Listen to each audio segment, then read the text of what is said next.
Okay, so hello, grade 7. Welcome back to another episode of Science with Sir Wawi, your ever curious science buddy. So don't forget to like, share, and subscribe para lagi kayong updated sa mga bago kong science videos. Alright, let's start our new topic today. Okay, so our topic is about balance and unbalanced forces, representing forces as vectors. Okay, so gagawin ko tong week 2 kasi ang dami pong nag-request sa akin to do this. Actually, wala na talaga akong plan na mag-upload ng video sa grade 7 kasi hindi ko talaga in-handle for now yung grade 7. So, nakafocus ako sa grade 8. Pero since ang daming nag-request, ang daming sabing, Sir, please upload this para may reference kami. So, sige, pagbibigyan ko po okay, so, sige po. Ayan, so this topic, okay, for our learning competency, draw a free body diagram to represent the relative magnitude and direction of the forces involving balance and unbalanced forces. So dito mga teachers, okay, so kung ating susundin yung exemplar, itong gagawin ko or i-discuss, ito yung nandun sa exemplar. Pero if you want to make our discussion very simple, you can just summarize, okay, the lesson exemplar and provide other ways, okay, and how to uh, teach or to instruct student para makakreate sila ng free body diagram. Yun lang naman yung goal ng lesson na to. Maturuan natin yung mga bata to create a free body diagram to identify the forces that acts on the object. Okay?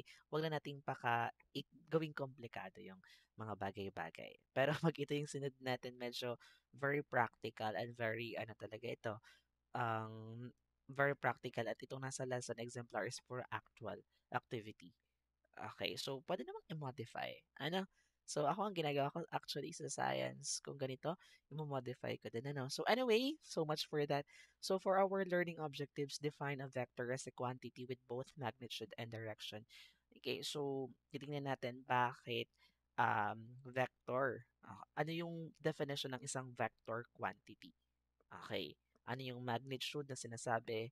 Okay. And then, define force as a vector quantity. Okay, bakit naman naging vector quantity yung force? Ano yung meron sa kanya? Visually represent a force using a force diagram or a free body diagram. So, using a free body diagram, we will try to visualize all the forces that acting on an object. May mga forces ba na meron pag at rest yung isang object or yung forces lang is present dun sa mga um, in motion na object. Okay, we will try to analyze or identify that later.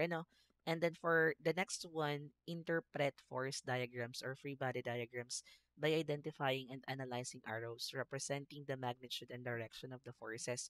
So, in creating a free body diagram, so gagawa tayo doon ng arrows. At yung mga arrows na yan, it will tell you, okay, it will tell you to identify, okay, the forces that acts on the object, how much, okay, kung gaano kadami yung forces na nandoon, saang direction.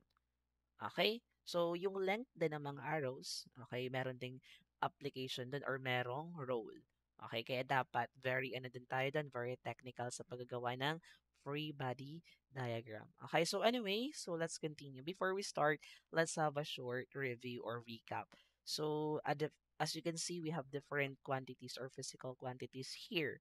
So, I know that you are already familiar with this sample quantities like mass, distance, temperature, velocity, acceleration, the volume, speed, area, time, electric current, force. Some of it na-encounter nyo sa mathematics and yung iba naman is in other subjects or sa science mismo na-encounter.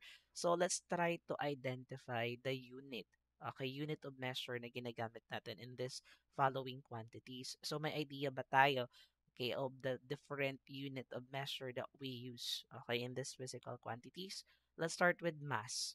Okay, ano yung karaniwan na ginagamit natin dito? We have, okay, kilogram. But don't worry, may mga unit of measure or sample unit like grams na ginagamit din sa mass. Okay, so for distance, ano yung karaniwang ginagamit natin na unit? It's meter. Okay, meron din mga kilometers. Okay, so and then temperature, we have degree Celsius. Okay, for sa temperature, dagdag ko lang hindi lang degree Celsius, meron tayong mga degree Fahrenheit, Okay, Kelvin. Okay, 'di ba? Sa velocity naman, we have meter per second. Okay, so that's the unit of measure for velocity. And then acceleration, meter per square second. Okay, and then for volume, cubic meter. For speed, meter per second. Okay, similar sila sa velocity, ano? And then for area, gumagamit tayo ng square meter. For time, second. Okay, for electric current, we have ampere. And then for force, it's Newton. Ano? So those are the sample. Okay, sample unit of measure or sample unit for the following quantities. Pero may mga iba pang sample unit na pwede natin gamitin in those quantities. Okay, ito lang yung common na ginagamit. Ano? So, sige. So, next. Okay, part of the review pa din.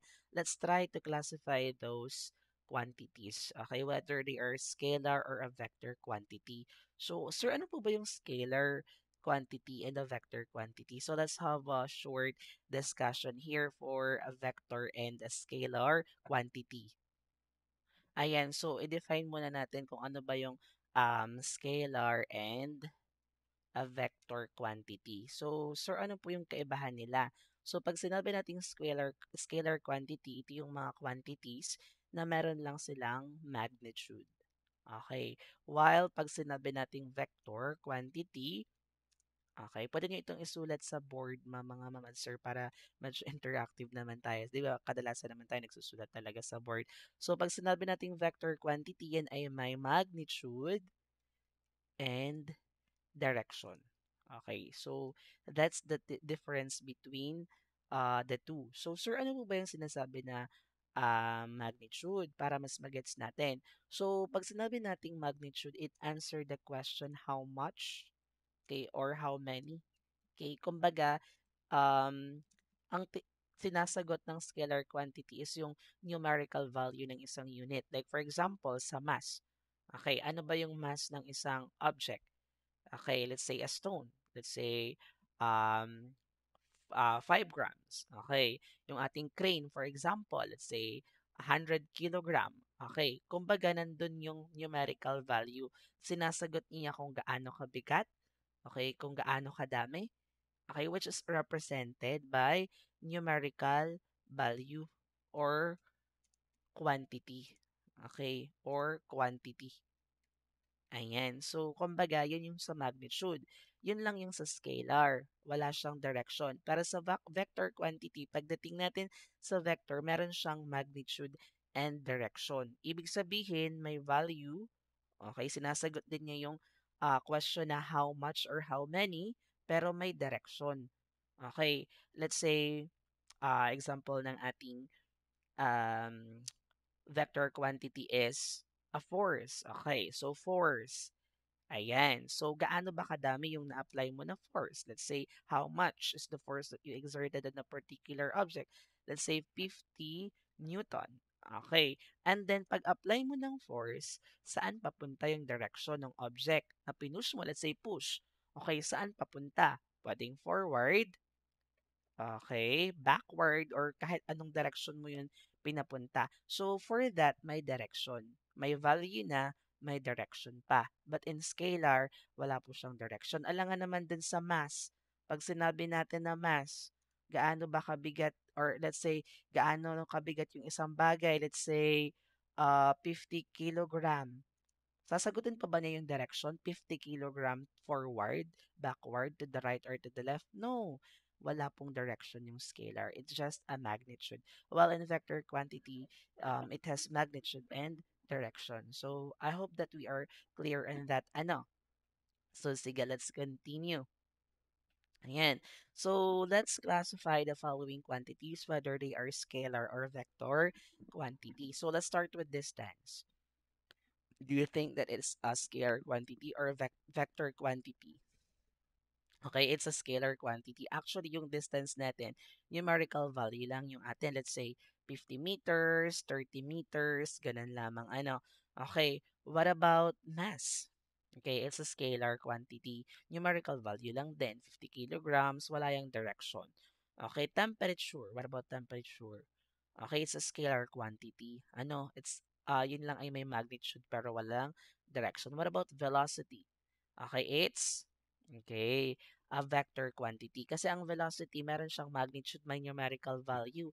Let's say, 24 meter per second northeast. Okay, so pwede yun sa mga car. Okay, yun sa mga nag-accelerate na mga car. Okay, or yun sa mga tumatakbo. Okay, and then what about force? Okay, together with velocity, it is also scalar. It's also a vector quantity kasi may magnitude and direction. Okay, may numerical value or quantity and then meron siyang direction. What about acceleration? Similar, it's a vector quantity kasi meron din siyang okay, uh, numerical value or the magnitude and then direction. What about volume? Okay, it's just a magnitude. Ano man, yun lang. Okay, and then speed. Okay, magnitude alone. Electric current, magnitude alone. And then area, magnitude lang din, wala siyang direction. Time, okay, it's a magnitude only, walang direction. Okay, so those are the sample quantities. We already classify, okay, kung sila ay scalar and kung sila ay vector quantity. At nakita naman natin, we only have three, okay, sample vector quantities here, the velocity, force, and acceleration. But we will focus on the concept of force. Bakit siya naging vector quantity? Okay, so, sir, kasi nga po may magnitude and direction. Sige, let's deepen it. Okay, palalimin pa natin. Okay, so sige. So for our first activity, forces in the real world. Okay, so for the objectives, identify and explain real-world applications of forces in everyday life. So, meron tayong PowerPoint presentation. So, for the instructions, work in groups and brainstorm real-life examples of forces. And then write your ideas and post-it notes. Okay, so then present your examples and discuss the guide question. So, dito po mga anak, magpapakita muna ako ng mga pictures and then I will ask questions like, what can you infer on the pictures or illustrations, something like that. So, are you ready? Okay. So, tingnan natin yung real-world applications of forces. So, in the picture or illustration, we have a ball. Okay, an athlete. Okay, a hammer and a car. Okay, so what can you infer in the pictures? Do you think that forests are present in this objects or scenario? Okay, so tingnan natin ano. So, sige. Ayan, so ito yung group activity. It's a group activity. I will divide you into four groups. So, pwede yung mga answer i-divide into four groups kasi four objects lang naman. Kung five, ang gusto nyo ay didagdagan nyo na lang ng object depending on your time. Okay, or sige. So, this is the procedure. Divide the class into small groups. And then, okay, makaka-receive sila ng post-it note. Okay, makaka-receive ng post-it note yung kada group and this is the format of the post-it note. Okay, may situation and then the group will identify the type of force present on the situation and then they will need to explain okay that and then vector note at paano ba yung direction ng force na meron doon sa scenario. Okay, so sige, are you ready? Sige, so for group number one, ang marireceive nila na situation is yung athlete. Okay, a runner sprinting on a track. So familiar naman sprinting. Okay, what about for group number two? Yung marireceive na naman nila is yung car, a car moving on the road. Moving. Hindi naman lang basta gumagalaw. Siyempre tumatakbo. And then group number three, a hammer. So for the situation, a hammer hitting a nail. Okay, marunong naman pumukpok. Imagine niyo na lang. Okay, yung martilyo na pinupukpok yung pako. Okay, and then for group number four, a ball. A soccer player kicking a ball. Pagsipa ng bola. Okay, nakapanood na ba kayo ng soccer? Yung actual certificate. Kasi person parang di pa ako nakakapanood. Ay, yes, nakapanood ako ng district nito. Okay. Okay, so sige. Anyway, for this, okay, ito yung format. Sasagutan lang natin sa group activity. Okay, so sige. Are you ready? Pwedeng magbigay kayo ng time. Okay, so let's say tapos na. Okay, so ito na yung sagot natin. For group number one, athlete. So the situation is a runner sprinting on a track. So the type of force present in the situation is muscular force. Do you agree on that? Oo naman, kasi nga, diga, okay, the athlete, okay, nag-exert siya ng force galing sa kanyang mga muscles. And then, Okay, ano pa? Friction. Okay, yung athlete, yung paa ng athlete okay, dikit. Habang tumatakbo siya, okay, nagkakaroon ng sliding doon sa floor or sa ground. Okay, so the runner's leg muscles push backward against the ground, while the friction helps move the runner forward. Okay, and then for vector note, pasaan ba yung direction while exerting a force? Okay, pasaan ba yung direction ng athlete? Of course, forward. Okay, alam naman backward. Okay, pada na backward, patakbo. Okay, sige. So, forward. Okay, yung direction ng force. And then for car, a car moving on the road. Okay, so ano yung type of force na meron doon? Okay, engine force, and then friction, meron din, and then the air resistance. Okay, so for the explanation, the engine pushes the car forward. Of course, yung makina natin, may force doon. Okay, it pushes the car to move forward, while the tires, okay, which is gripping on the rope, nandun yung frictional force, and air resistance acts opposite on the motion. Habang tumatakbo yung car, of course, nakakasalubong siya ng air resistance, which is opposite. Kung pa-forward yung car, yung atin namang, what do you call this? Air resistance is sinasalubong siya. Opposite. Okay. So, ano yung vector note? Pasaan yung car? It's forward. Okay. And then hammer. Okay. So, hammer naman tayo. Hammer hitting a nail. Nakaranas na yung pagpukpok ng martilyo. Okay. Martilyo sa ating um, mga nail. Nakaranas na kayo pumukpok ng martilyo? Okay, so hopefully naman, no? So, ano yung present na force doon? Applied force, di ba? Applied force. Yung ating hammer, nag-a-apply siya ng pwersa dun sa nail para ito ay bumaon. The hammer applies a downward force driving the nail into the wood. Saan daw yung force ng hammer? Downward. Okay, alang namang upward, hindi naman baliktad. So, downward yung pagpukpok natin para yung ating nail bumaon dun sa kahoy. At ang vector note natin, direction of the force is downward. Okay, and then next, for group number 4, a ball. A soccer player kicking a ball. Okay, syempre, similar sa first situation, meron ding muscular force doon exerted by the soccer player. Then the gravity, pagkasipa nung soccer player sa bola, tumalbog, then bumagsak. Okay, may gravity. And then friction. Okay, so the player's foot applies force to move the ball. Gravity pulls it down, and then pagkabagsak ng bola sa ground, gumulong, then it stops. Bakit tumigil? Because of the friction. The frictional force makes the ball stop. Okay, kaya tumigil. Okay. 'Di ba sabi ko nga frictional force is a force present when the two objects or bodies slide with each other. Okay, so sige. So question number 1, how does understanding force help us in this situation? Paano nga ba nakakatulong yung kaalaman natin sa force, okay, in these situations? Meron kaya? Okay, so understanding force help us in many situations. It allows an athlete to run efficiently, car to move safely, a hammer to drive a nail properly, and a ball to travel in the right direction.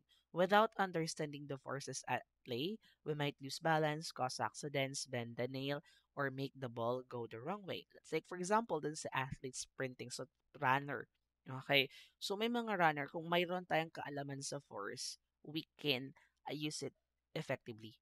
Okay, 'di ba pag nag-exert talaga tayo ng so much force, especially kung mga let's say 1,000 meter dash. So sa una pa lang pag nag-exert kayo ng force ng madami doon, mapapagod ka agad ikaw, 'di ka? So hindi 'yun yung pinaka-efficient way. So kung may alam ka sa force, okay, magagamit mo 'yun para manalo ka sa laro. Okay, ano pa ba? Kung may understanding ka sa force, kasi nagpupukpok ka ng pako, alam mo naman na pag mahina ang pagpukpok mo, hindi 'yun babaon agad. Pero pag malakas naman ng konti, okay, maganda yung baon ng pako. Okay, or let's say, yung pagsipa natin ng bola, pag may kaalaman tayo sa force, if you kick the ball with enough force, possible, maganda rin yung pasok ng bola. Pero pag ikaw ay malamya pagkasipa, okay, possible din mag-iba yung direction ng bola.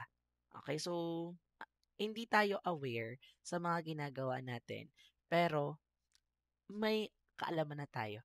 Okay, naiintindihan na din natin yung konsepto ng force.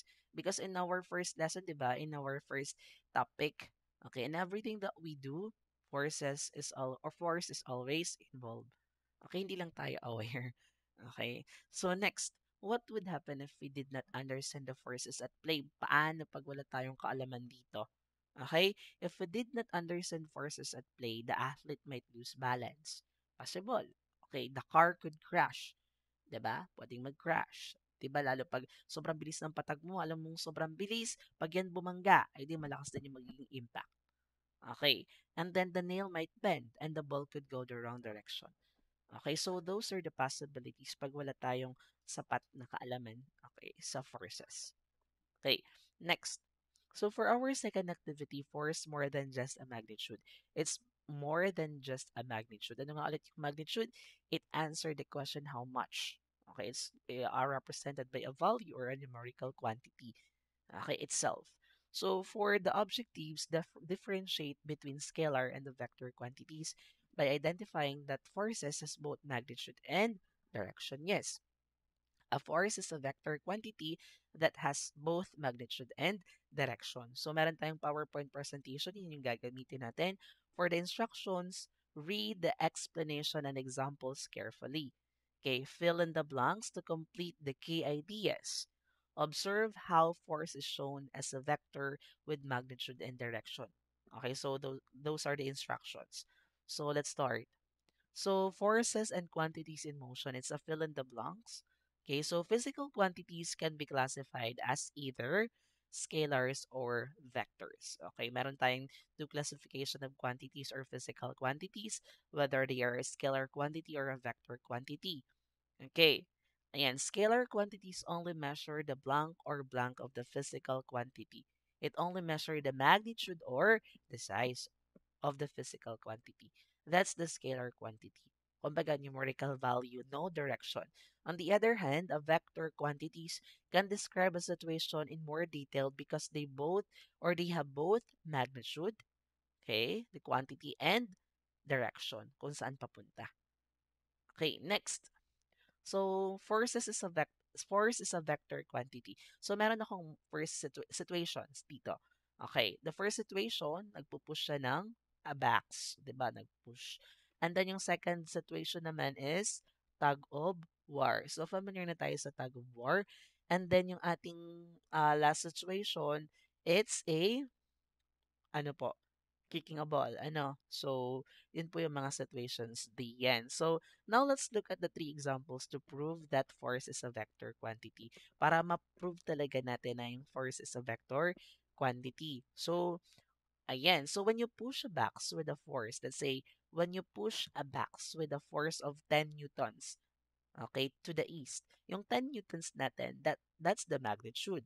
Okay, to the east, that's the direction. Okay, and okay, the amount of force is 10 newton. Both matter. So this shows that force has magnitude and direction. So it's a vector quantity. It clearly shows, okay, in this situation, that force is a vector quantity kasi meron siyang a magnitude and direction. Okay, so next, what about the second? Okay, when students pull a rope, tug of war. Ayan, students pull a rope in opposite directions with equal force. May equal force. If they pull with the same magnitude, let's say the same amount of force, the same magnitude, yung sa kabila 10 newton, yung sa kabila naman is 10 newton, the rope doesn't move. Hindi talaga gagalaw kasi parehas yung pwersa. Kung parehas yung pwersa na ina-apply ng both sides. So this proves that direction affects the results of the forces, showing that force is a vector. In this situation, okay, in this situation, um, yung direction nakaapekto din sa naging itsura ng force. Okay? Sa first situation natin, tingnan natin mga anak. Sa first situation, nag-apply ka ng force 10 newtons, napapagalaw mo yung object. Okay? To the east, tinutulak mo. Okay? Dito naman sa second situation, yung amount ng force both sides is equal. So, ibig sabihin, yung rope hindi gagalaw kasi equal yung pwersa eh. Okay, ng both sides. Okay, 10 newton, 10 newton. Okay, in this situation, makikita natin na yung force na meron is balance. Okay, 'di ba? Balance. Okay, kasi parehas 10 Newton, 10 Newton. Okay, nakaapekto yung direksyon ng forces, okay, sa situation. Okay, so dito pa rin, may direction pa din and merong magnitude. So we can tell or we can say that the force is a vector quantity. Okay, and then the last situation. So when you kick a ball, di ba? When you kick a ball, both how hard you kick, anong kalakas sinipa, let's say, ano bang force 10 Newton. Let's say 10 Newton. That's the magnitude. And the direction you kick it determine how it moves. Let's say, paano ba yan? Saan papunta yung bola? Anong direction? Okay, upward. Okay. Or let's say, vertical, horizontal. Saan ba yung direction ng bola? So, again, this shows force acts as a vector kasi may magnitude na, merong direction pa. Okay, so clear na tayo. So napatunayan na natin that force is a vector quantity. Okay, sige. Next, force is a vector quantity because it has both magnitude and direction. Okay, tandaan natin ha. The magnitude tells us how strong the force is. How strong the force, represented by numerical value. While the direction tells us where the force is applied. Okay, saan ba in-applied yung para sa papasaan? Okay, this means that to fully describe a force, both of these properties must be stated. Okay, so para ma-clearly explain natin yung force as a vector, dapat ma-highlight natin yung magnitude and direction. Okay, the effect of a force on an object such as causing it to move, stop, or change direction depends not only on how large the force is, but also on the direction in which it acts. Okay? Therefore, force cannot be completely understood by magnitude alone. Its direction is equally important in determining the object's motion. Nakukuha. Okay, next. Okay, do you have question for this one? Okay. Sige, para mas clear pa tayo. So, to fully understand mga anak, for example, kung malakas ka nga tumulak, pero mali naman ang direksyon, baka hindi gumalaw yung object o mapunta sa maling side. Let's say, may cabinet. Okay. Yung cabinet nakadikit sa dingding. 'Di ba? Nakadikit sa dingding. Tapos tinulak mo pa din siya dun sa direction ng dingding. Sa tingin mo ba papagalaw mo yung cabinet? Hindi, 'di ba? Dapat wala doon yung dingding. Pero kung tinulak mo siya, yung ating cabinet, doon sa space na wala yung dingding, mapapagalaw mo yon. So, it really affects. Okay, nakakaapekto yung direction sa kung papaano yung magiging outcome ng force na in-applied natin. Nakakuha? Okay, so remember, the effect of force depend on both how strong it is and where it acts. Hindi lang puro gaano kalakas. Hindi sapat na malakas lang, dapat tama rin ang direction. Okay, sige. So for our activity number 3, forces at rest. So meron tayong objectives, identify the forces acting on stationary objects in different situations. Ano? So identify the forces acting on stationary objects. Pag sinabi natin grade 7 na stationary, what do you mean by that? Okay, those object at rest, yung mga object na hindi gumagalaw. Okay, so for our materials, meron tayong PowerPoint presentation. And for the instruction, observe each picture or situation carefully. Okay, and then for the second one, identify the forces acting on the stationary object. And then answer the follow-up questions that come after each situation. So titingnan natin, may mga forces ba na present sa mga stationary object or at rest na object or dun sa mga object na hindi gumagalaw? Do you think na meron? Grade 7, what do you think? Okay, so let's see. So meron ako dito mga example. Ano, let's say, a book on a table. Okay, wall clock hanging on a nail. A chair on the floor. Do you think mga anak na merong forces na present dito sa mga situation na to? Okay, so based on our previous discussion in week 1, what have you learned? Okay, di ba? I already introduced the type of contact and non-contact forces in our previous discussion wherein in contact forces, meron tayong mga types of contact forces like the normal force, the applied force, and the tension force. Ano? So, meron kayang force na present sa mga stationary? Okay. What is your answer? Correct. Meron. Yes, meron na meron po. Ano? So, ano kaya yan? So, let's analyze the first situation. A book on a table. Okay, so tingnan natin. So, forces acting. Ano yung forces na meron dyan sa book? Gravity, of course. The first one is gravity. Okay? The gravity pulls the book downward. Pinupull niya downward, okay, toward the center of the earth. Kung walang gravity, ay baka lumutang yung book. 'Di ba? Kaya yan ay nandyan lang, pababa yung direction, okay, because of gravity. And then, aside from gravity, meron pang another contact force na meron dyan. Okay, sa at rest. So, ano yon? It's the normal force. So, the table, yung pinagpapatungan ng book natin, the table pushes the book upward to support it. Okay, kumbaga, yung gravity pababa, okay, tinutulak niya yung book pababa.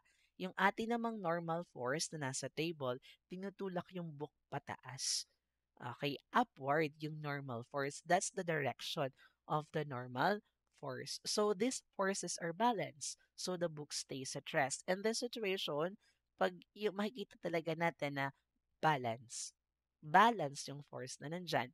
Kumbaga balance eh. Kaya nga hindi gumagalaw yung book eh. Kasi balance yung force. Sir, paano ba natin masasabi na balance pa yung isang force? Force.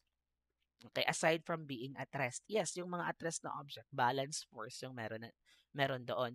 Pero aside from being at rest or stationary, how can we tell if a force is balanced?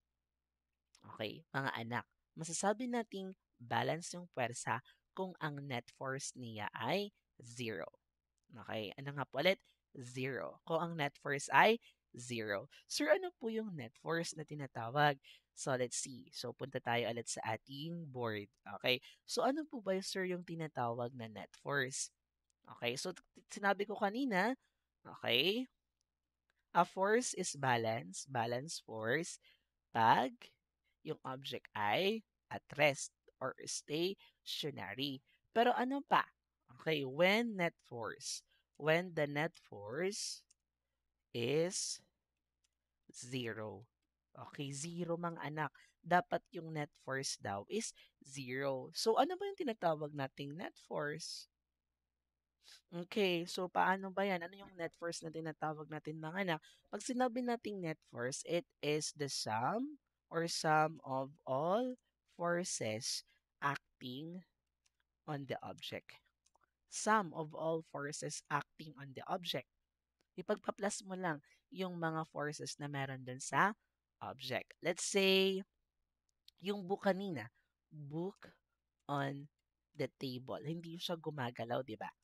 Okay, ano nga yung ating forces na meron doon? It's the gravity. Ano? The gravity. Alin pa saan yung direction ng gravity? Downward. Okay. Downward. Okay. And then, yung ating normal force, pa saan ang direction? It's upward. Ano? Pataas. Okay. Ayan. Pataas. Pero balanse daw yung pwersa. Paano sir naging balance? Paano namin po makikita kung yung net force ay zero? Diyan sa inyong illustration. Okay. Sige. In your mathematics, meron tayong Cartesian plane mga anak, diba? Okay. Ganito yung itsura. Okay. This one. Okay. And then, insert pa tayo. Pwede itong drawing mga mamans, sir, ha? Okay, sa board para meron tayong interaction naman. Kahit pa paano. This one. So, yung ating mga anak na horizontal line, ang tawag natin doon ay x-axis, right? Okay, at yung ating naka-vertical naman, yun yung tinatawag nating y-axis. Okay, so yung x-axis natin, it's what? Okay, it's what? Positive or negative? Okay, so meron tayong dalawang sign, 'di ba? Pag nandito sa my left side, it's negative, 'di ba? And then pag nandito naman sa may right side, yung ating x-axis, it's positive, right? Am I correct? So, alam kong pinag-aaralan niyo yun sa math. And then dito naman, yung y-axis, dito sa taas, is positive, di ba? Okay, and then, yung nandito naman sa may baba, okay, dito sa may baba, where is, saan na tayo? Hindi ko maano. Ayan, ito yung nandito sa may baba na y-axis, it's what? Positive or negative? It's negative. Okay, so tingnan natin. So, bakit po sir? Masasabi nating balance yung force kung yung ating net force daw ay zero. So, paano sir yung naging zero? Hindi gumagalaw. Let's say yung gravity natin, gravity is 10, okay, 10. Okay, or yung gravitational force natin is 10 Newton. And then yung ating normal force, taas, is, ayan, gravitational force is 10 Newton. And then yung ating normal force is 10 Newton. Then, okay, so sir, paano po yung naging zero? So, di ka sabi ko sa inyo, ang net force ay summation of all forces. Pasaan po yung direction ng gravity? Downward. Okay, so ano po yung magiging sign ng ating gravity? So, it's negative 10. Tingnan natin dun sa Cartesian plane. Okay, plus. Plus natin, sum A. Okay, plus. Pasaan naman yung direction ng normal force? Upward. Positive 10 Newton. Okay, so negative 10 plus positive 10 is equal to 0. Okay, so dito, ang net force natin mga anak ay 0. Nakuha. Okay, so that's the other way to determine whether the force is balanced. Ano, hindi lang yung at rest. Yes, madaling masabi natin na yung pwersa is um, balance or yung at isang object ay balance yung force na meron kung hindi siya gumagalaw. Pero yung tinuro ko sa inyo, yun yung other way pag ang net force ay 0. Next, hope it's clear. Okay, so number 2, wall clock hanging on a nail. So, ano yung merong mga force dito sa wall clock hanging on a nail? Okay, so yung gravity pulls it downward. Pinupull niya downward yung clock, di ba? While the nail or hook pulls it upward. Kung ano man yung ginamit natin dyan na para nandyan sa wall yung clock. Ano? Okay, the nail or the hook pulls it upward. At anong force yon? It's a tension force. So these two forces are balanced, keeping the clock steady. Okay, so gravity, it pulls the clock downward. The tension force that acts on cables, strings, or a nail, okay, it pulls it upward to hold it in place. Okay, so tingnan natin, these two forces are balanced each other, keeping the clock stationary. Okay, so sige. Then the last situation, a chair on the floor. Okay, so dito, meron ding ulit tayong gravity. The gravity pulls the chair down, diba? Or downward. Okay, so the normal force, the floor pushes the chair upward. Since both forces are equal and opposite, the chair remains still. And here, we can say that the force is also balanced. Okay, nakukuha ninyo. Okay, sige. Paano nga natin masasabi na yung force ay balance at rest and pag ang net force ay zero or non-zero? Siyempre, zero. Okay, next. Sige. Forces acting on an object.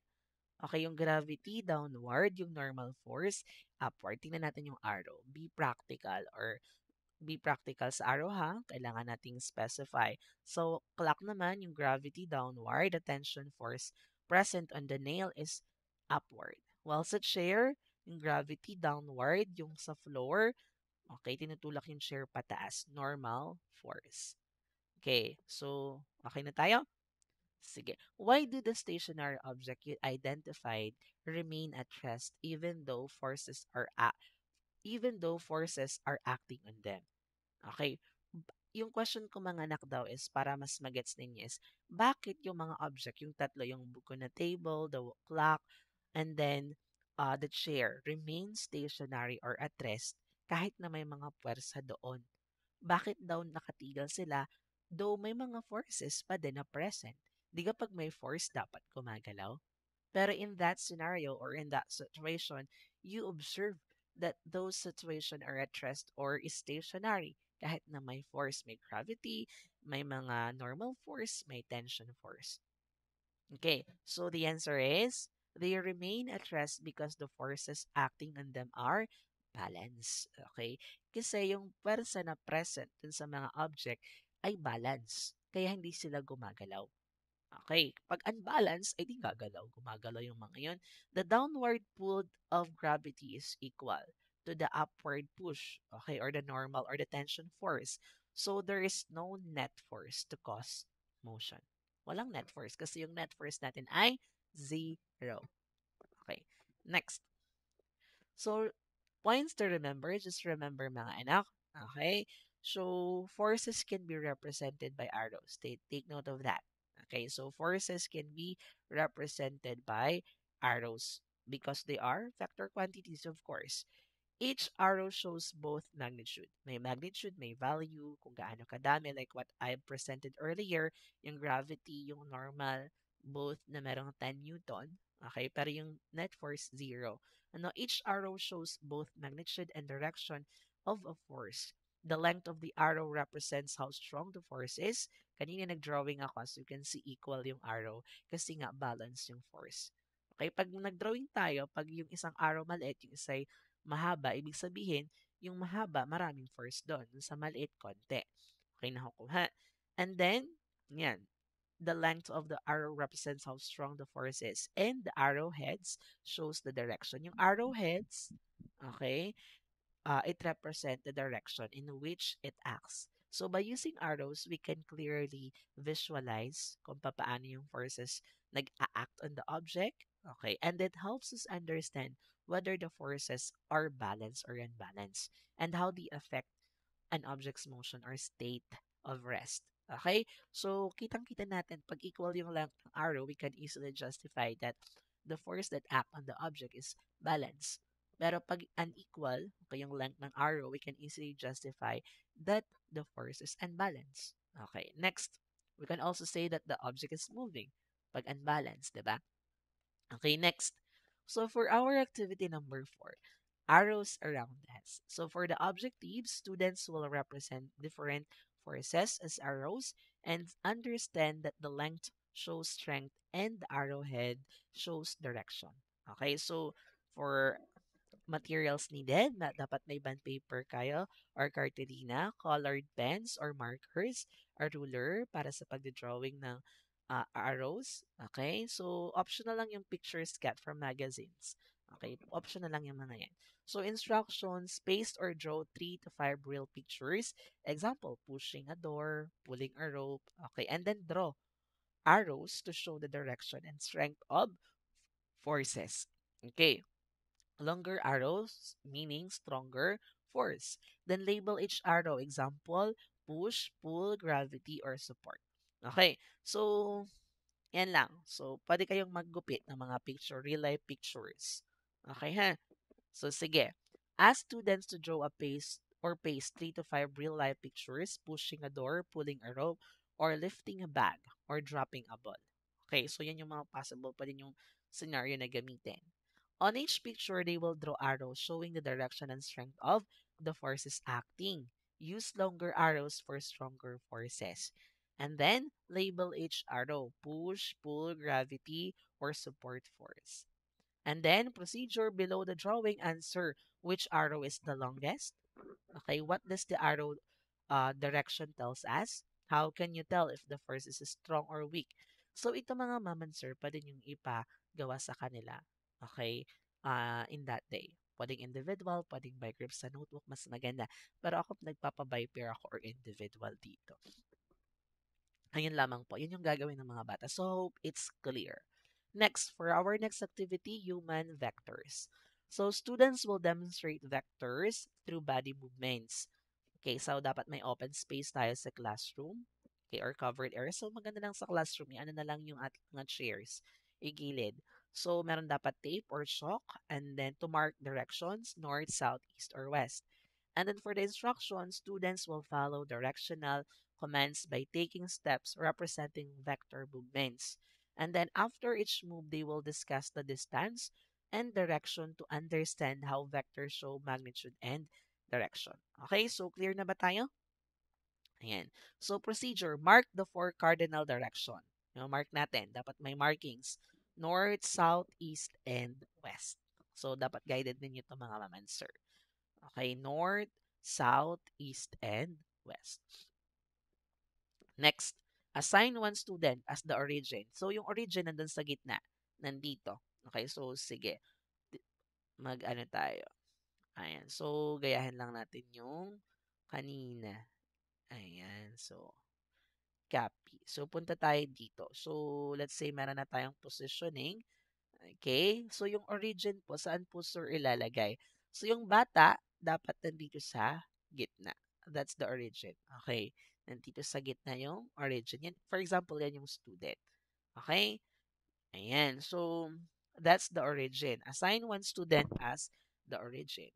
Give commands like take 2 steps. O sige, mag-give commands kayo. Take 2 steps to the north. Take 3 steps to the east. Take 1 step to the west. Okay, something like that. Okay, and then, okay, after each move, discuss which step was the longest. In which direction did you move? Okay, if two students took the same number of steps but in opposite direction, okay, are their movements the same?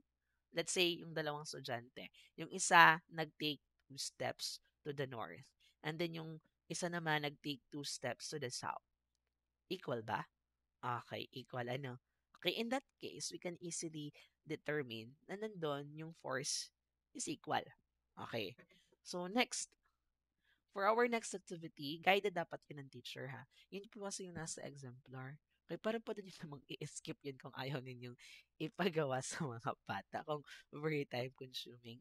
Pwede tayo mag-modify. Sabi ko nga sa una, ito yung nasa exemplar lang. Okay? So, kung gusto nating modification, go. Ayan. So, for activity number 6, components of force, vectors application.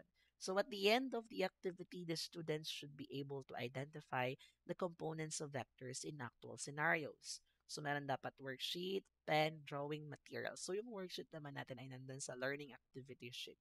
Okay. So, instructions, identify the forces and their components in the following scenarios. So, i-identify lang natin yung mga forces. Okay. Sa following scenario. Okay. So, next, identify forces or identify the forces and their components in the following scenario. Yung una muna, okay, meron tayong a box at rest on an inclined plane. A box at rest in an inclined plane. Ano kaya dito? Okay. Identify the forces. Okay, marunong ba mag-identify ng forces na meron diyan sa scenario? Meron kayang normal force diyan? Yes or no? What do you think? Yes, meron ano?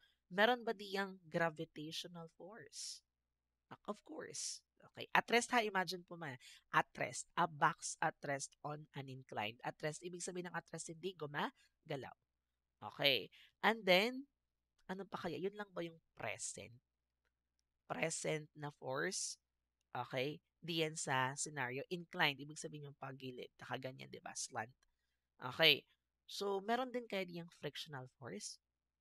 Correct. Okay. So, yung frictional force is yung sa box and sa incline. It opposes or pinipigilan the sliding of motion. Okay. So, this is the actual, okay, direction of the forces. Yung gravity or yung FG natin mga anak, okay, is the direction of gravity. While the normal force na galing dun sa inclined, okay, that's the direction of the normal force. And yung frictional force natin, okay, okay, frictional force, yung sa F, yung F sub F, okay, na maliit, yun yung ating frictional force. Okay, na nasa X axis. Okay, nakukuha natin. Okay, so let's continue. So here, meron tayong normal force, frictional force, and gravitational force. Okay, identify lang natin yung mga forces na meron sa object. Next, A box is sliding and increasing speed as it moves along an incline. Ngayon naman, gumagalaw na. Kanina nakatigil. Ngayon, gumagalaw na. So, ano yung mga forces na meron doon sa scenario? Meron kayang nadagdag or yun pa din yung mga forces?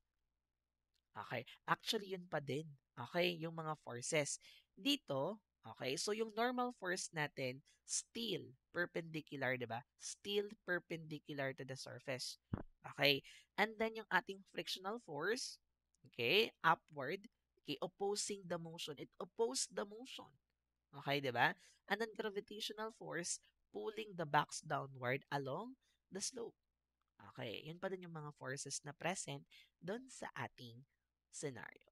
Next, identify the forces of their under components in the following scenario. A swinging pendulum. Okay, yung parang gumaganon mga anak.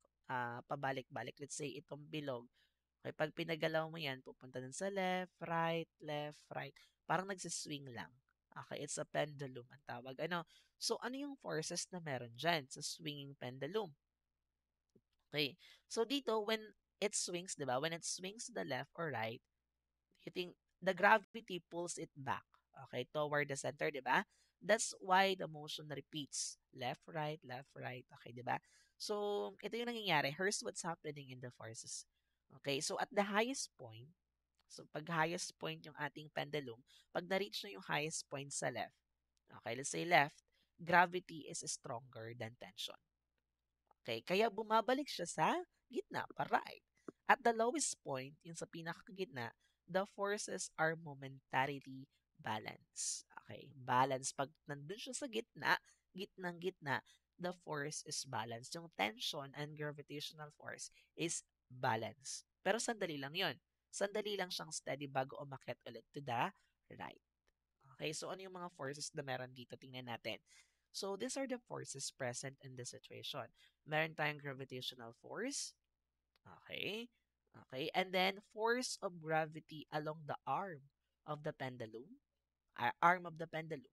And then, force of gravity perpendicular to the arm of the pendulum. And then, of course, the tension force. Pero okay na yung atin mga anak na yung gravitational force and then the tension force, which is present in the rope. Ano? Okay. Next. What about in this one? A soccer ball that is kicked at 45 degrees angle. Ano naman yung mga forces na present dito? Okay, so imagine lang ha, imagine that you are playing a soccer and then you kick the ball. I know, when you kick the ball, syempre you apply force. Okay, using your foot, di ba? So that force makes the ball accelerate, tumalbog, di ba? Okay, so it's either forward or kung saan mo yan pinatalbog.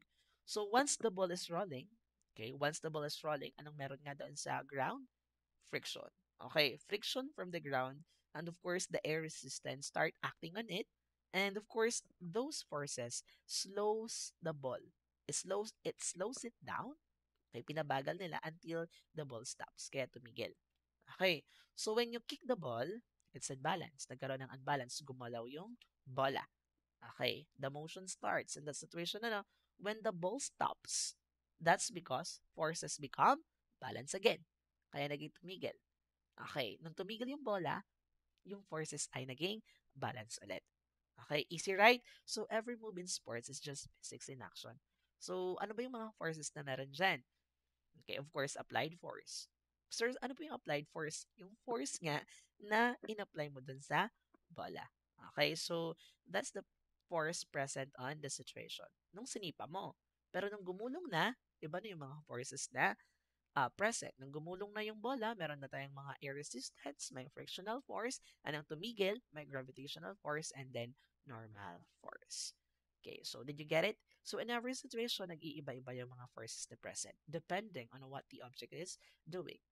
Okay, so next. So how did you resolve the components of the forces in the given scenarios? How is it hard? So, napakadali lang naman, ano? Okay. Sige, I resolve the force by identifying the main force and breaking it into horizontal, okay, the x and the vertical y components. So, forming a right triangle. I also identified the forces acting on the object in each scenario. Okay, so sige. So, for activity number 7, balance forces. So for objectives at the end of the activity, the student should be able to identify and draw balance force vectors in each scenario. So meron tayong worksheet and the pen. Okay, so for the instruction or instructions, identify and draw the force vector in the following scenario. So are you ready? Okay, so meron ako ditong mga scenario. So ang gagawin ninyo, drawing lang po tayo. Okay? And then, i-identify natin yung force. Okay, yung direction ng force. Okay, kung ano yung force na yon. Okay, ilalagay lang natin. Ano? So, dapat mga ma'am and sir, is naturuan natin kung yung mga symbol. Okay, sa pagsusulat ang mga bata. Ano? So, sige, punta muna tayo. Okay, mga anak, ganito lang yung magsusulat tayo. Let's say may arrow tayo. Pag normal force, yung F, capital F, it represents the normal force. And then, okay, sir, paano po pag normal force? Pag F lang, syempre force yan. Pero pag, let's say, normal force, paano natin isusulat? Okay, so ilalagay natin capital N. Okay, yun yung normal force. What about gravitational force, sir? Ano po yun? Pag gravitational force naman, okay, pag gravitational force, ganito lang yung symbol natin. Okay, capital F, and then small g. Okay, ganyan lang mga anak. And then, sir, pag tension force, ano naman? F, capital F, sub, okay, yung maliit lang din. Pag tension force, it's capital T. Okay, ayan. So, mga ganyan lang naman. Yan lang naman yung mga common forces. Pag frictional force, mga anak, capital F, okay, sulat-sulat lang tayo dyan. Okay, and then, small f. Pag applied force naman, i-applied force on a particular object, capital F. Okay. So, may mga nakita akong references. Pwedeng ganito sa applied force, app, or pwedeng complete na applied. Okay, depending on your choice. Pwedeng ganon. Okay, pwede rin ganyan. Okay, so sige. Okay, ano pa ba sir? Ano pa po yung ating mga forces? Ito lang naman yung mga common forces na makikita natin dun sa scenario. Okay, so magdodrawing lang tayo. Nakita niyo yung sagot. Okay, so a book on the top of a table. Ayan. So, ganyan. Yung drawing. Okay, so pwede yung mga ma'am and sir pa hanapin sila sa magazine. Pagupitin ang mga scenario or pwede lang yung dot. Okay. So, mga anak, dito sa paggagawa ng mga forces that act on an object, kung hindi kayo marunong mag-drawing, okay, marunong mag-drawing, you can use a dot, okay, to represent the object, ha? Okay, yan lang yan. Let's say it's a book, it's an apple, okay, it's a ball. Okay, pwedeng dot lang kung hindi kayo marunong mag-drawing. And then, lagyan na lang natin ng arrow. Nakukuha. Okay, so here, a book on the top of a table. Pasaan yung forces? So, pag attress, balance force yan. May normal force and gravitational force. Tandaan natin, very practical ako pagdating sa length ng arrow. Okay, it's signifies if it is balanced or unbalanced. A fruit on a tree. Okay, hindi ko pa sinabing na laglag yung fruit ha. Okay, a fruit on a tree lang. So, may normal force and gravitational force. Okay, meron pataas at merong pababa. So, equal pa din. It's a balanced force. Okay, let's say, what about this one? A picture frame on the wall. Kayo nang bahala dito, magsagot. A grocery cart moving at a constant speed. Moving. Gumagalaw na. Okay, a jeepney moving at a constant speed. Pag sinabi natin mga anak na constant speed, hindi bumabago yung bilis. Let's say, yung bilis niya is ano ba yung bilis niya? Possible, let's say, yung kanyang um, acceleration is 12 meter per second. Okay, 12 meter per second squared. Okay, so let's say yun yung kanyang uh, galaw or yung bilis. Hindi yun nagbabago. It's always 12 meter per second. Ha? Okay? So, kumbaga constant, hindi nagbabago. Hindi bumabagal, hindi bumibilis, ganon, pag constant. Okay, and then, okay, a jeepney moving at a constant speed, a man standing still, okay, an airplane flying at a constant velocity at a constant altitude, a man walking at a constant speed. Papasagutan natin ito mga ma'am and sir. A box resting on an inclined plane. Okay, so sige. Ayan. So, sige. So, hopefully tapos na. Let's say tapos na natin 'to, napag-drawing, hindi na ako naglagay din ng mga sagot para naman may challenge sa mga bata, ano. So, hindi puwede namang hindi niyo patapusin 'yung lahat-lahat. Puwedeng pumili lang kayo ng mga pasasagutan. So, which of the situation involves an object which is addressed? Alin 'yung mga addressed? Okay, it's A, B, C, F, and I. So, tingnan natin. A, B, C, F, and I. A, B, C, F, and I. Okay, a box resting. Yun yung mga object na at rest. Okay, which of the situation involves an object which is in motion, yung gumagalaw? D, E, G, H. Tingnan natin. D, a grocery cart moving. Okay, a jeepney moving at a constant speed. D, G, E, F. Okay, an airplane flying. E, F. Okay, may F pa ba? Ayan. No, it's not F, hindi kasama ang F. It's D, E, G, H rather. It's D, E, G, H. Check nga natin. D, ano yung D? It's a grocery cart. E, a jeepney moving at a constant speed. G, an airplane. And H, a man walking at a constant speed. Correct. Ayan. And then, how did you determine the direction of the forces? Paano nyo na direction while drawing the arrow? Okay, by observing where the object moves or is supported. Siyempre, madali lang naman natin drawing yung arrow kung papasaan yung direction ng object. Okay, so next, unbalanced forces. At the end of the activity, the student should be able to identify and draw unbalanced force vectors in each scenario. So meron tayong worksheet. Okay, identify and draw the force vector in the following scenario. Like kanina, okay, magdodrawing ulit tayo ng mga arrows. Okay, so sige. First is a falling fruit. Second, an accelerating car to the right. Tingnan natin yung direction ng arrow, ha? Okay, a helium-filled balloon recently released. A man inside an elevator accelerating upward. An airplane taking off. Okay, so which of the situation indicate balance forces? Pag-balance yung mga at rest. So, none. Okay, it all shows unbalanced forces kasi lahat naman gumagalaw. Tingnan natin. Una, a falling fruit, unbalance. An accelerating car to the right, unbalance. A helium-filled balloon recently released, binitawan mo, unbalance. A man inside an elevator accelerating upward, pataas, unbalance. An airplane taking off, unbalance. Okay, so none. Okay, lahat po ay unbalanced forces. Which of the situation indicate unbalanced forces? Lahat. A, B, C, D, E. All have unbalanced forces. What is the direction of the unbalanced or net force in the given scenarios? So, a downward, yung letter A. Downward, yung letter A natin daw. Ayan, falling fruit. Accelerating car to the right. Okay, it's to the right, may direction. Yung letter C naman natin, ano yung direction? Yung letter C. Okay, a helium-filled balloon recently released. It's upward, pataas. What about letter D? Saan yung direction ng letter D? A man inside an elevator, meron upward. Okay. And then, letter E. Ano yung direction ng E? An airplane taking off. Taking off, ha? It's upward. Okay. Next. So, for our last activity, free body diagram. Okay, so gagawa kayo mga anak ng free body diagram. So, ito na yung ating tinatawag na free body diagram. Ano? So, objectives, at the end of the activity, the student should be able to accurately identify and represent all relevant forces acting on an object in each scenario using a free body diagram.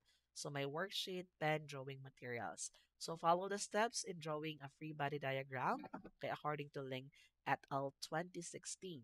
So, for the first one, follow the steps in drawing a free body diagram.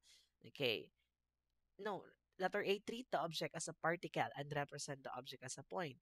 B, place this point up at the origin of the x and y coordinate. And then C, include all forces that act on the object, representing these forces as a vector. So, dito mga anak, okay, tatandaan natin, dito mga anak, okay, kanina pinapagawa ko kayo ng mga arrows, may mga dot. Okay, di ba? Okay, ano sir yung pinapagawa niyo sa amin kanina? Yung pinapagawa ko kayo sa inyo kanina, you're just identifying the forces present on the object, di ba? Ano yung mga forces na present sa object? May mga arrow, may dot to represent the object. Ang tawag natin doon mga anak is free body diagram. Okay, so ang tawag natin dito sa ating representation na to is free body diagram. Sir, ano po ang tinatawag na free body diagram? So when we say free body diagram, okay, ang free body diagram is a simple, remember ha, a simple drawing. A simple drawing that shows, shows what? All the forces acting on the object. So yung free diagram natin, it shows all the forces acting on the object. Okay, and nakakatulong itong free body diagram ng anak natin. It helps us analyze how forces affect the objects in motion. And by drawing a free body diagram, we can easily identify if the force is balanced or unbalanced. By observing if the length of the arrow is equal, okay, we can also tell kung gaano kalakas yung forces. Kung mahaba yung arrow, it means malakas yung force doon. Nakakuha? Ano? Okay. And remember, yung dot po natin, it represents the object. No need to draw the whole object. Hindi na, kung halimbawa yung car accelerating, kahit hindi na i-drawing yung buong car, the dot always represent the object. Okay? Sige. So, turuan nyo naman mga ma'am and sir. Let's say example dito mga anak. A man standing. Okay, so a man standing on the floor. Paano sir kami gagawa ng free body diagram? Okay, a man standing on the floor using this arrow. May nakatayo daw. Unahin muna natin yung man. Ito yung that. That's the man. Okay, and then nakatayo siya. Pag at rest lang, balance, di ba? O, ganyan lang yung free body diagram na niya. May arrow up and may arrow down. Pero dapat may label. Lagi tayo, anong force ang meron dyan? It's, okay, anong force po? It's, okay, a normal force. Ayan, hindi ko na hindi ko na nabago. That's, ano tayo, okay, ayan. So, let's say, this one is a normal. Bakit hindi na bago? Subscript tayo. Okay, capital F. It's a normal force. Ayan. So, mag-ano na ako pa. Baka mawalan na yan. Ayan. So, and then, lagyan lang natin normal force. Yun yung upward force. Yun yung force na ina-exert ng floor dun sa man standing. And then, ano pa yung force na meron? Yung pababa. Anong force yun? It's gravitational force. So, this is the free body diagram of a man standing on the floor. Okay, yun lang yung free body diagram niya. Another, let's say, ano pa ba? Okay, yun lang. Ano ba yung possible natin na i-drawing? Okay, yung apple na nahulog sa puno. Okay, let's say a fruit. Okay, that fruit falling. Nahulog. Okay, mag-drawing tayo ng dot. Okay, yung dot. Nasaan na yung dot? Ayan. Ano kayang mga forces yung meron sa fruit falling? Ano? Okay, ayan. May dot tayo. Ano yung mga forces na meron? It's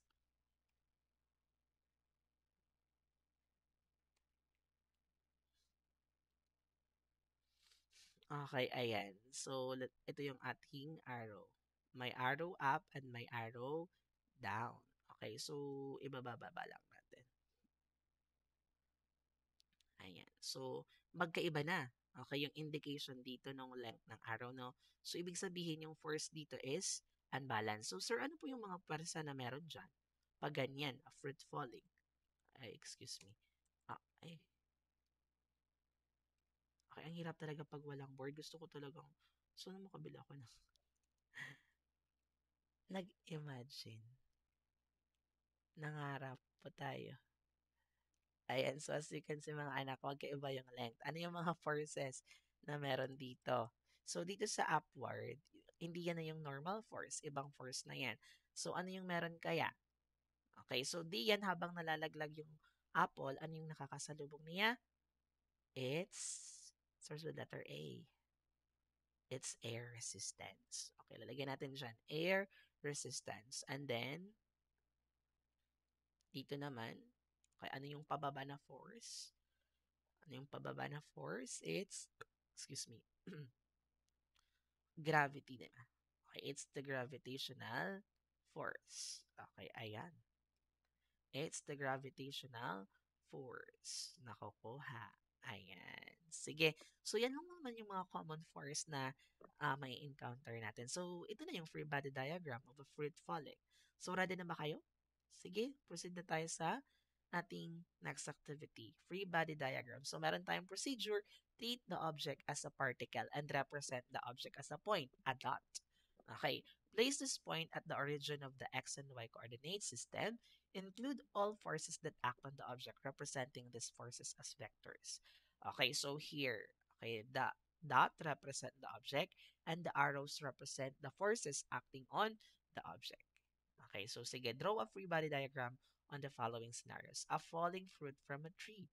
Okay, so drawing ko na yun kanina. Okay, so that's the free body diagram of a fruit falling from a tree. An airplane taking off. Okay, so that's the free body diagram. Meron tayong drag and thrust. Kahit hindi na naman yun kailangan. Okay, actually kahit alisin nyo to. And yun, okay, kahit itry nyo yung lift and then yung gravitational force. Okay, so next, a car speeding up. Okay, so merong air resistance. Pasaan yung direction ng car kaya dito? Okay, so syempre may normal force from the road, yung sa dinadaanan. Okay, pataas. And syempre merong friction, yung pumipigil at may air resistance. Okay, ibig sabihin, yung ating car dito is going to the right. Ano? Going to the right, yung takbo. And of course, may gravity. Okay, so next, what can you say about the forces on objects that are changing speed, changing direction, and changing speed and direction? Okay, so objects changing speed or direction have unbalanced forces acting on them. Tatandaan lang natin, yung mga object na nag-change ng speed or direction, may unbalanced forces na meron sa kanila. Take note lang, pag balance, nakatigal stationary and the net force is 0. Okay, so for the next one, free body diagram ulit, at the end of the activity, the students should be able to accurately identify and represent all the relevant forces acting on an object in each scenario using a free body diagram. So meron tayong worksheet, a pen, and a drawing materials. Identify the type of forces and type their magnitude. Draw the force vectors in the following scenarios. Make sure to draw the correct relative magnitude and direction. Okay, so sige. So free body diagram, a rightward force is applied to a dresser to accelerate it to the right across the bedroom. Okay, ignore air resistance. So this is the free body diagram of this situation. Okay, so rightward force is applied to a dresser para mag-accelerate siya to the right. Okay, so yung applied force na in-applied mo to the right, syempre habang um, what do you call this? Gumagalaw yung ating dresser. Okay, kasi nag-apply ka ng force, may friction dun sa floor. And then, syempre, nakadikit siya sa floor, may normal force pataas, and may gravitational force pa baba. Okay, and then a rightward moving car is skidding to a stop across a level roadway with lock wheels. Ignore air resistance. So, this is the free body diagram, okay, of the car. Okay, so next, the cabin of a small freight elevator is secured to a motor by a cable and is moving upward while slowing down. There is no contact between the cabin and the elevator shaft. Ignore air resistance. So this is the pre-body diagram of the situation. Pwede nyo ito mga ma'am and sir sa kanila activity. A softball player does a head first dive while sliding to the right across the infield dirt. Ignore air resistance. So ito yung free body diagram. Okay, a hockey puck glides to the right across the ice at constant speed. Ignore air resistance. Okay, so ito po. Okay, and F, a football kick initially at a 40-degree angle to the horizontal. It is a peak of its trajectory. Ignore air resistance. So, mali. This is the free body diagram of that situation. Okay. Gravitational force lamang. Diga, pag-kick naman. Okay, tumalbog. babagsak yun. Gravitational. Okay, next. The cabin of a small freight elevator. Okay, nasagot na natin. Okay, a downward moving skydiver is falling at a constant speed. Okay, this one. A downward moving skydiver has just opened parachute and slowing down. Okay? A rightward force is applied to a crate to push it across the floor at a constant speed. Okay? And then a football is moving upward and rightward toward the peak and its trajectory. Ignore air resistance. So this one. Okay, a sledder has reached the bottom of a hill is coasting to the right while slowing down along the loosely packed snow. Okay? And then, for formative assessment, meron po tayong link diyan. Okay, para click na lang natin masagutan sa mga bata. Pwede na naman tayo mag-modify. Or yung pinasagutan ko muna, ito, pwede na natin gawin itong formative assessment. Okay, so, what before that, pwede pa rin kayo mga mamansur magbigay ng mga other examples para mas mapadali sa mga bata. Mas maganda kasi gusto ko sa board eh. Okay, pero anyway, thank you so much for listening and I hope that you learned something. I hope that you learned on how to teach this lesson, okay, or week 2. Okay, so thank you so much.